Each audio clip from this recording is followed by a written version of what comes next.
Bago ang lahat, may ginawa akong cucumber salad. Una-una kamatis, sibuyas, and hiwa-hiwain lang. Cucumber, hiwa-hiwain lang ganyan. Anong gusto nyong design, bahala kayo.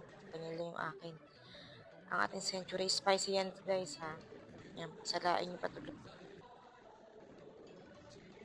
Tsaka apple, para may konting-konting tamis-tamis. At least healthy, ayan. Pagkaluluin nyo lahat yan guys, ang cucumber, apple, sibuyas, kamatis, ay nahulog pang lemon. Ayan. So, lagay natin ang century natin, ang tuna, ayan.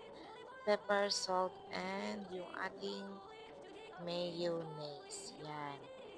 Tansya-tansya lang yan guys ha. Yan. Tapos ang ating lemon para may kunting sipang asim. Ayan. Halo-halo mabuti. Kaso parang nakukulangan ako sa mayonnaise guys. Katinan nyo naman. Walang parang sauce niya ganun. So, dagdagan natin ng mayonnaise guys. Yan. Isang kutsara guys. Yan. Madami na yan. Mag-creamy-creamy lang sa ating dila. Ganon. Ayan, oh. Yes, tikman natin. First, unang subo sa inyo to. Titikman natin. Gusto ko may mga sibuyas. Okay. Ito na. Titikman natin. Ang sarap.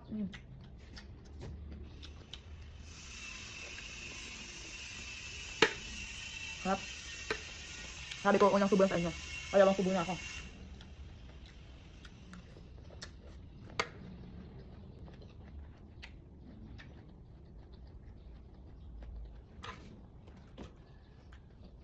Sarap.